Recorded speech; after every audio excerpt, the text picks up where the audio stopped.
Yeah, I just want to, before I answer, say that this is why I love coming here, man. Like, you pick up on things that very few people do, and you're absolutely right.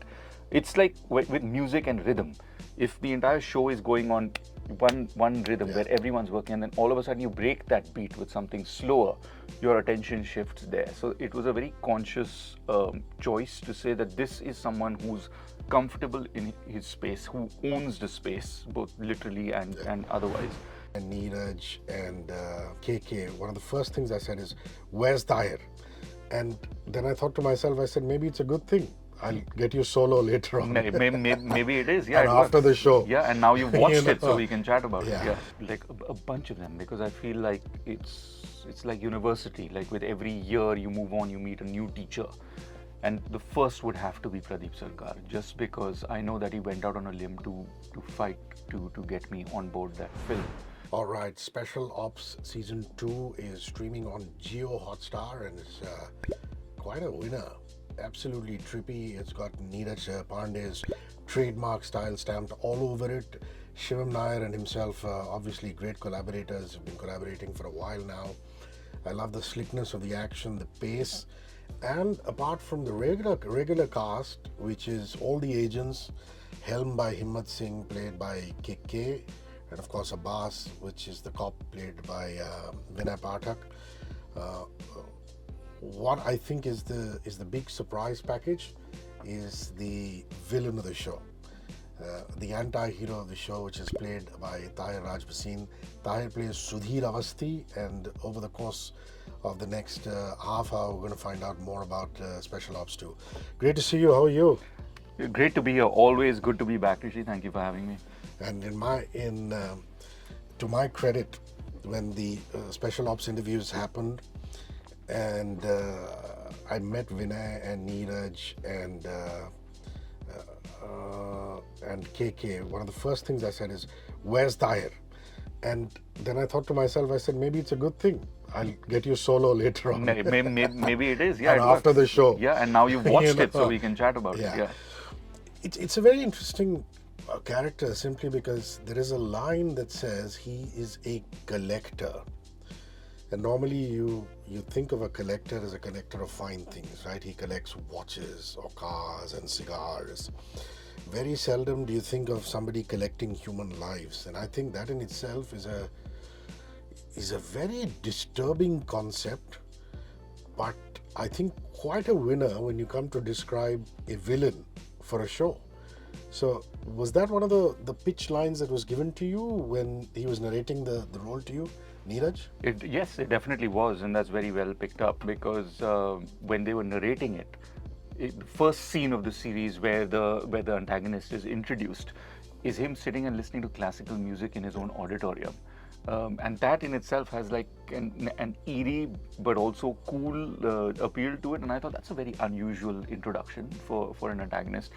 And then the way Neeraj Pandey writes, I love the fact that he'd given as much thought to the antagonist as he had to the protagonist. You understand his backstory, is that this guy was an orphan, he didn't have the most privileged childhood, and so that gave me an insight into, hey, if maybe this was a kid who just was insecure because he never had enough possessions, and so as he grows up and gets more and more power, he wants to grab onto whatever he gets, be it music, be it a woman he loves, or be it a car, or be it anything. He wants to grab on and hold and collect. And I love that he's, along with his name, also got the tag of the collector, which sounds very Marvel from the 70s. Yeah. But it's very eerie if you look at it. Yeah. But that's what makes a great show and a great character. You know, the thing about Neeraj Pandey shows and movies is there's a pacing to it, so much so that even the actors walk faster than actors in normal shows or in non-Neeraj Pandey shows. You know, you always find them exiting, going left, right, center, whatever it is, but there's a quickness to the pace. You know, there's faster movement. I don't know how he shoots it, but you see that happening all over this show, but not from Sudheer Awasthi, because all the agents are moving fast, the villains are moving fast, but he's got a lot of stillness or sthirta, as they would say in Hindi. because despite all this turmoil in his life, I think he's reached a point where he's realized that he's got to keep a cool head for his evil deeds to gain fruition. So talk about that. Talk about how you were really the anomaly in the pack. Yeah, I just want to, before I answer, say that this is why I love coming here, man. Like, you pick up on things that very few people do, and you're absolutely right. It's like with music and rhythm. If the entire show is going on one rhythm where everyone's working, and then all of a sudden you break that beat with something slower, your attention shifts there. So it was a very conscious choice to say that this is someone who's comfortable in his space, who owns the space, both literally and otherwise. And one of the ways to visually and in audio to represent that control is someone who takes their own time. And it was a very simple acting exercise when I was starting off, where one person plays the employee, the other person plays the employer or the owner of the store or the company, and you walk into their office, and we were taught status is when time doesn't affect you, where an employee can walk in, you can have a sip of your tea, you can maybe change the TV channel, and then you can go on to talk to them, whereas someone who's of a lower status would be urgent, like his rhythm would go up because of the nervousness. What was challenging was to go head to head with KK Menon, because a lot of his character has thought and stillness. But the short answer to your question, you're absolutely right. There was a control on the rhythm and the pacing, and the challenge was to be a style and rhythm counterbalance to Himmat Singh.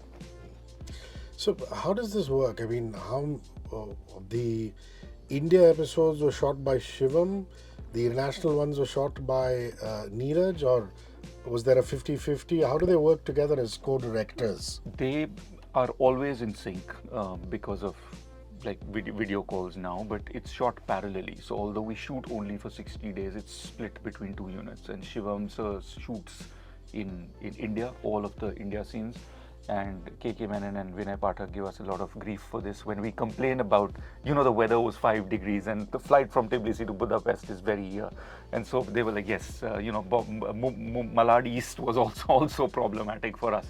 So Neeraj Pandey handles all of the international stuff, but we're shooting parallelly. The challenge in that is, a lot of people ask me, hey, what was it like shooting with KK Menon? I didn't. Like, I met him for the first time during promotions, and you're just guessing based on his performances, and I've seen his body of work, how he's going to pitch this, and then hopefully you match up and don't look like a fool. But it's great because I got to shoot with Shivam Nair because a couple of my scenes were in Bombay as well, and then a majority of it was with Neeraj Pandey. Legend has it, or rather, let me put it this way: Karan Tacker has it. Yeah. I haven't met him for this season, but I remember chatting with him during season 1, and he said to me that Neeraj has this peculiar thing that between shots he just goes off on a walk, and he's nowhere to be found, and then he'll suddenly magically appear just before he has to say action or whatever. Is that myth or is that truth? It is fact, and let me add to this urban legend, because he's a man of very few words. And unlike a lot of the other cast who had worked with him for season 1 and 1.5, I'm joining as first timer in season 2. And a lot of my scenes are shot in isolation, so it's not like I had other team members to interact with. Neeraj Pandey, normally after you finish a take, a director would say, not good, let's try another one, or that was super, moving on. Neeraj Pandey doesn't say anything, he walks off. So as someone who's working with him for the first time and very eager to get it right for the director, it's unnerving because you don't know, and then he walks off and then goes for that walk. So you don't know, is he thinking of recasting you or does he really like what's happening? Until I finally met Karan, and he told me that, if he's not saying anything, means everything is going great. And that put me at ease. And then when you work with someone who's a man of few words, then you learn to read body language, expressions a little bit to say, okay, he got that, he likes that. So it took me about 3 days to decode Neeraj Pandey himself. But it seems like a bit of a spy when you're working with him because he's in espionage mode even as we shoot. That is wonderful. And he's, Sudheer Awasthi has got a bit of royalty in him, or rather he would fancy himself as one of the royals. Let me explain. You see all these, of course, the royal suites and the purses have all been taken away after independence. But you still meet sundry people in social gatherings, and you're told, oh, he was the Nawab of Rampur, and he was from some royal state or whatever it is. And these are people who normally would love their qawwalis, and they listen to their qawwalis, but at the same time, be naturally dressed in a three-piece suit and enjoy a Western tea ceremony or single malt with cigars and things like that. I found it very fascinating that Sudheer Awasthi would enjoy Banarsi khayals and thumris with a couple of these singers that he's collected, and then predominantly be in suits, very slickly dressed, very Western, because he's operating in those countries. And you must have liked that, man. I mean, there's a lot of style in this. There is a lot of style, and I love the fact that there's a visual appeal to him where almost he looks like he stepped out of a James Bond film. But like you said, the psychology is what takes him into the slightly more dark zone. And it's interesting you bring up the royalty analogy, because in a way he's got what he calls like a digital fortress, and so he is like a cyber sultan. Is how he saw himself. He's like part gangster, part tech tycoon. And so he dresses for the part of business meetings and meetings with the heads of agencies that he might have. But at the same time, he's a man of fine taste, as you can see from his interest in the clothes to the music. And I just I think the devil is in the details. And when you go into these are the kind of large vintage glasses that he should be wearing, because it contrasts well with, this is a guy with style. He's got a steel rim large vintage glass, versus Himmat Singh, who'll have a more conventional pair of glasses. It just, when they come together in a split screen, you can see that sort of juxtaposition without having for it to be spelt out. So yeah, it was and great. I love the car collection. Yeah, It's so beautiful, including the first Chevrolet that he possessed. I don't want to give spoilers away. People still have to watch the show and things like that. I don't know. Do you fancy cars, or it's okay to take me from one place to another? I like good cars, but I wouldn't consider possessing one the way the collector does. But I remember walking into that garage where we were shooting, thinking, wow, looks like the cybercrime business is doing well. Which brings me to the exciting new trajectory that the special ops screenplay has taken, which is cybercrime. It's something that we're being confronted with. Other TV shows have taken the lower end of the spectrum, which is siphoning off somebody's money, like a Jamtara, or where these kids operating in gangs from small towns and things like that. But this is large. You show banks defaulting, you show international cyber warfare and things like that, and all of this stuff is scary. But I have to tell fans of Neeraj Pandey's movie making, there's still enough hand-to-hand combat, which is what I also love. So tell me your view on this whole cybercrime thing. I mean, at one level, for me, it's scary. I don't know how you view it. Skepticism, fear? A mix of both. And I think the genius of Neeraj Pandey is that he wrote this 3 years ago, but it's more relevant today than it was when he first wrote it. If we were making something like this 10 or 15 years ago, it would have been in the realm of science fiction. But today it's so real, because all of us have a friend or a relative who's fallen victim to the small cyber scams that happen. But this show opens up the larger question of what if someone wants control over financial systems of all over the country, and they can actually cripple that. And smaller attacks like this have been known to happen. And what if that person has control of your defense systems and your nuclear power plants? And so it's definitely made me more aware, I think, about where I'm spending, where my KYC details are going, where my credit card details are going. But also, the show opens the larger question of what is national security? Like, this is not an antagonist who needs an AK-47 and to come out fighting. He says that. He talks about, borders and lakire. Yeah.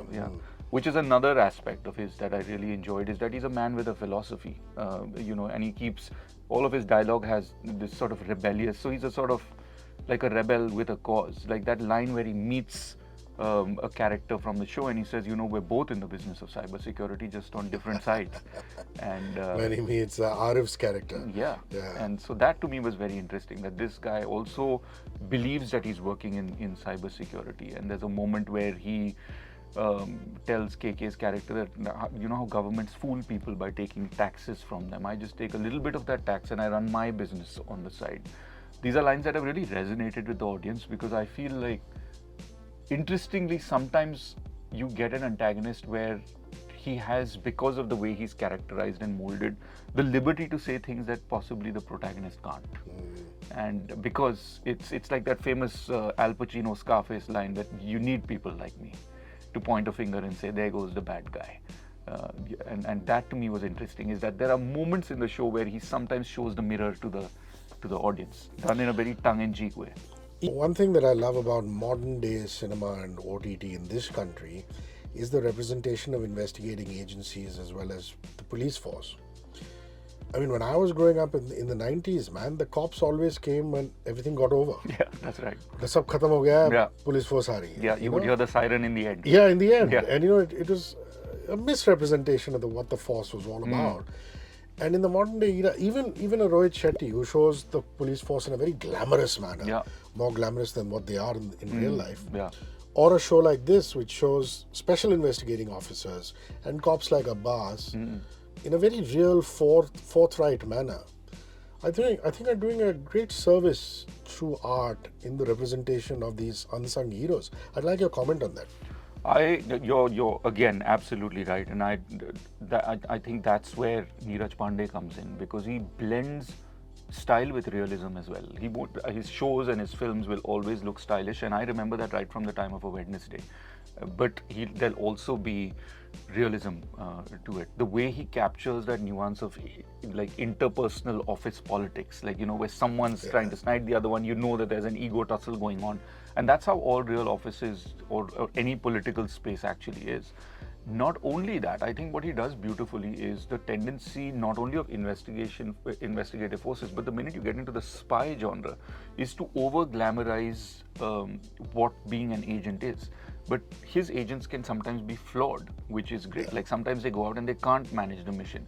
Even the choice of actors and actresses who he picks, you don't see the cliched in a bikini coming out of the swimming pool kind of shot. You've got very regular people there, where there's a scene in Special Ops where you've got a housewife in bed. She gets a call in Hyderabad and then she leaves. These could be your everyday people, and I think that's where or sorry to interrupt, Arif Zakari's assistant, Dr. Harminder. Yeah, again. She's terrific, and she asks the vital question. She asks Karan's character. She says, just because I'm into artificial intelligence and cyber security means I can't party. You know, which is great, because you're sort of not pushing the feminist, you're not jumping on the feminism bandwagon, but you're making a statement without having to say it, where if someone reads between the lines, they can, that hey, these can be everyday looking people who are into really high functioning jobs but are still having fun. You know, Gopi Putran was here a few days ago and we were talking about the Mandala murders, and we suddenly started talking about Dada, about Pradeep Sarkar, and Gopi was like, you know, I can still feel him around, because a lot of what I am as a filmmaker today is because of Dada. Of course, they go back a long way. They did Mardani 1 and 2 and Lafange Parinde and things like that. And he said, you know, even when I call out to my assistant, sometimes I say, oh my God, Dada would have said it like that. Your filmography is quite exceptional in terms of the directors you've worked with. I mean, very fine directors of the ilk of Neeraj Pandey and Pradeep Sarkar and Kabir Khan, all these wonderful directors you worked with, Milan. I wonder if there is a director whom you've come away taking a lot from. I don't mean in a Gopi kind of manner where you're almost talking like them, but I'm just saying, have they made a very distinct mark on you as an actor, professional person? There are actually like a bunch of them, because I feel like it's like university. Like with every year you move on, you meet a new teacher. And the first would have to be Pradeep Sarkar, just because I know that he went out on a limb to fight to get me on board that film. And the first scene that I shot for Mardani was shot in Connaught Place in Delhi, where they'd shut down CP for a few hours and there were 200 extras, and it's very overwhelming when you're first timer, first day, first scene. And I did my first shot and I looked at the director and he said, that was excellent. And just that comment gave me so much. And he said, now we'll do it again. And so when I finally saw the edit, he took like the fourth or the fifth take. But it made me realize that if he'd said, no, you didn't get that right, let's do another one, I would have gone at it with a completely different mind space. The fact that he knew that he was dealing with a fragility and a vulnerability in a new actor is why he got that performance out. Is because he made me feel like, hey, this is like a lead in my film, and that's something I'd always be grateful for. I learned a lot from Nitesh Tiwari on Chichore, just in terms of how meticulously planned and how many emotions you were and how many actors you were dealing with. And more recently with Siddharth Sen Gupta from Ye Kali Kali Aankhein, because again it's a director's show, and the way he's given me space to over 2 seasons bring out Vikrant in Ye Kali Kali Aankhein has just been, it's taught me a lot in the patience. It's almost a platonic relationship that you share with a director. At the end of like 2 seasons you become a friend, a confidant, and he's taught me a lot in terms of how you can give to the creative process and make other people feel included. That's terrific, because if you look at these guys, Dada's background was ad films. Nitish, before Dangal was a copywriter with an agency, and Siddharth Sen Gupta cut his teeth doing so much television. They're all very, very, different human beings, and their backgrounds. It must be so wonderful to pick up stuff from. I'm just curious to know about Dada, because I used to do some voiceovers for him for some of his films, and I used to look forward to it as a foodie, because you always knew that if you went there for a voiceover, you could end up having 2 meals and coming back. Yeah, absolutely. I wonder if you're a foodie. No, 100. I am for sure. I'm from Delhi. You can't be from Delhi and not be a foodie. But so is he. Like, he used to work in CR Park in Delhi for the longest time, and I realized that my character in Mardani is always at a place where there was food. Like, a scene is being shot in Jama Masjid, eating biryani and this thing, and then I realized these locations have probably been chosen by Pradeep Sarkar because he enjoyed food as well. Yeah.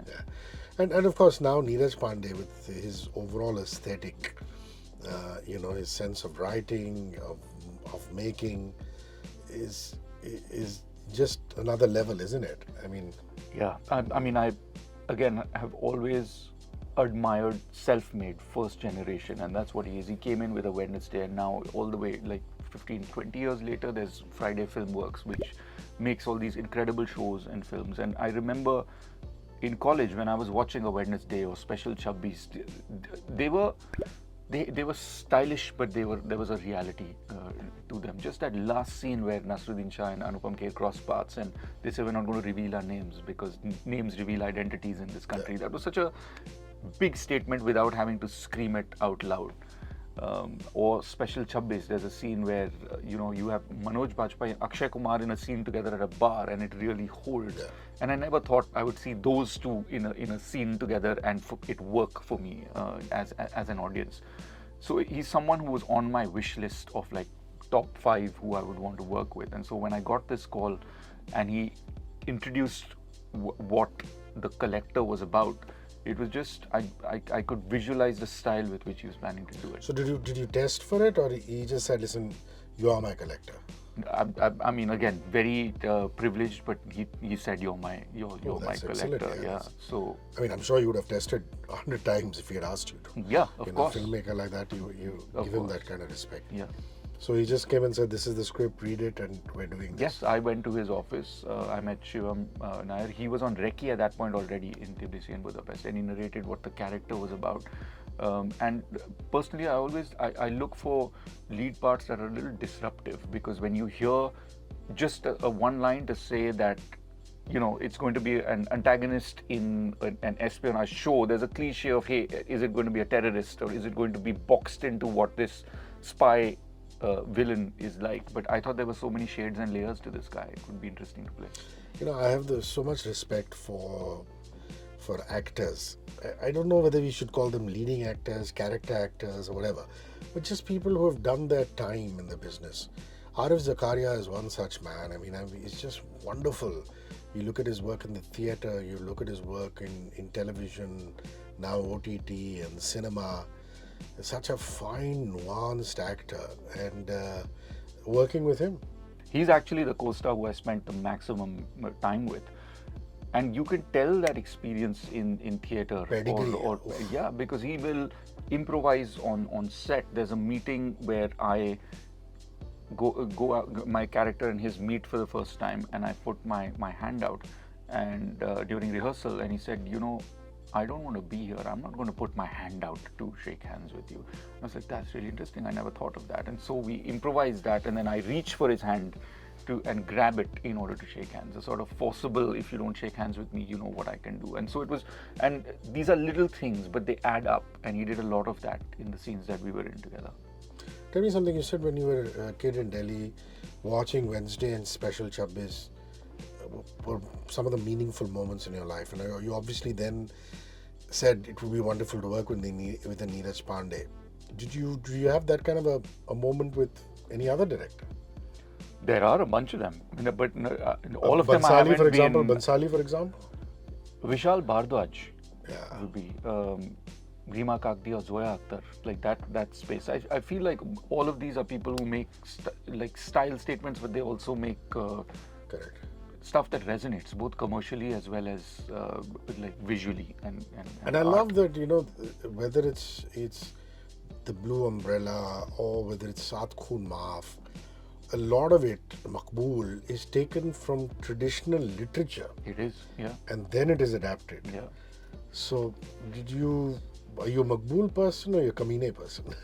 I'm a Maqbool person, for sure. Maqbool Haider, Haider, yeah. for sure. Just that, yeah. What a film. Like, even till date, like, I get goosebumps. And have you met these people and told them that? Have you told I Vishal? have. I met him like a really long time ago. Rima and Zoya I haven't met yet. I hope to at some point when we work together. Yeah. And with Neeraj, was there a meeting before this ever?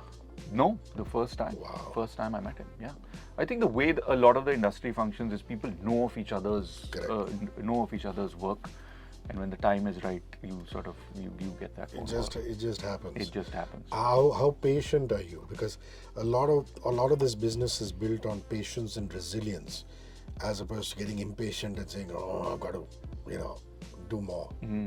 Not as patient as I would like to be, if I'm very candid, but a lot better than I was 10 years ago. Because 10 years ago, I was like a guy in a hurry who wanted everything to happen the next day. But there's this great saying that I heard of in that journey, which was to say that Bombay ऐसा शहर है जहाँ पर समय से पहले और किस्मत से ज़्यादा किसी इंसान को कुछ नहीं मिलता. Which translated is like before your time and more than what the universe owes to you will never happen. And so that has a way of sort of making you spiritual in a strange way, of like where you start believing in there is a larger scheme of things, and there are things that you cannot sometimes control, which is the opposite of what the collector likes to do. Yeah. And you've seen both sides of the spectrum, because I remember once you had these 3 shows back to back, and I remember meeting you successively, and I'm like, I'm not complaining, we're meeting very often and this and that. It's almost as though one would get over, another one would start. And then you've also had phases where, there's been no release. Yeah. And you obviously learn from the hustle of back-to-back releases, as well as the waiting periods in between, and that's as much as a part of your job than the actual acting. For sure. I think actors are paid to wait.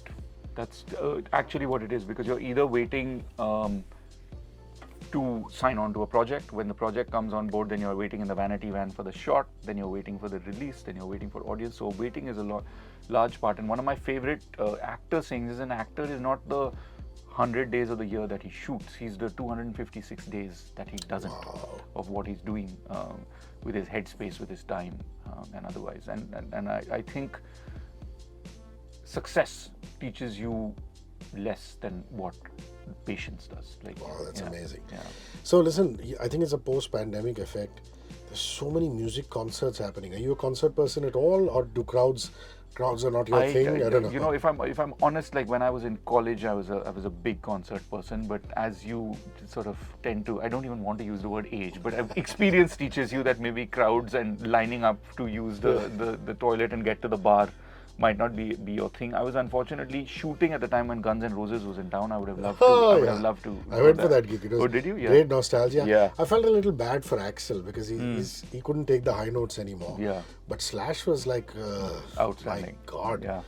But I feel like when you go to watch anyone from that vintage, you're going more as a tribute to what they were in their golden years.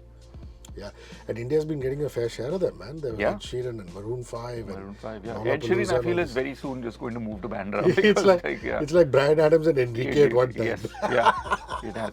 But I feel like it's amazing for today's generation to have all these international bands and performers come. But back when I was in Delhi and in college, we used to go to Euphoria, or there used to be a band called Parikrama. Yeah, they're still around, Yeah, man. they're still around. They played Independence Rock here, and they're in fine form. Yeah, they're great. They used to do Iron Maiden covers really well. Yeah. And even the independent singer-songwriter community here in India. I mean, Vishal Mishra, Diljit, of course, is in a league on his own. Arijit. All of these guys are doing these mammoth concerts, filling up arenas, filling up stadiums, which is great for the whole ecosystem, isn't it? Yeah. Because it's not just about Bollywood; it's also got to be about the concert economy. They've got to drive. For sure. Together. I think a lot of that has to do with the post-pandemic effect, where people were so starved of personal interaction with fans, with an artist, and community viewing, that it just exploded. Both the live music scene, the stand-up comedy scene post-pandemic, and the OTT scene. Yeah. Well, man, I tell you something. There's the lure of going into a good old-fashioned movie theater. Nothing beats that. I just went and saw Superman, I saw Jurassic, and just felt so at home. No matter how much OTT comes, the theatricals will always be there. Absolutely. I think they've got some films just have a charm watching them with that tub of popcorn and in a dark theater. I haven't seen F1 yet, but that's on my list. I want to watch that on an IMAX screen. Last question: any travel destination that you went to recently? Did you take some time off after the filming of Special Ops or whatever? Yeah, after Special Ops, I went to a friend's wedding in Greece, and that was amazing because was it Mykonos? Mykonos is actually the tourist. I went to the Peloponnese, which is the other coast. It's less touristy, but it was perfect because it was great beaches, fewer people, and it was great. And you like your pita and hummus? Yes, absolutely, and real. They said, "Can we get you a salad?" I said, "I'd like a Greek salad." They said, "We just call it salad here." Yeah. Well said. Guys, Tahir Raj Bhasin is in Special Ops 2. It streams on Jio Hotstar. He's done a terrific job as Sudheer Awasthi, who's the principal antagonist on the show. Please go give the show a lot of love. Thank you for rolling by, man. Thank you. Thank you for having me. 94.3 Radio 1.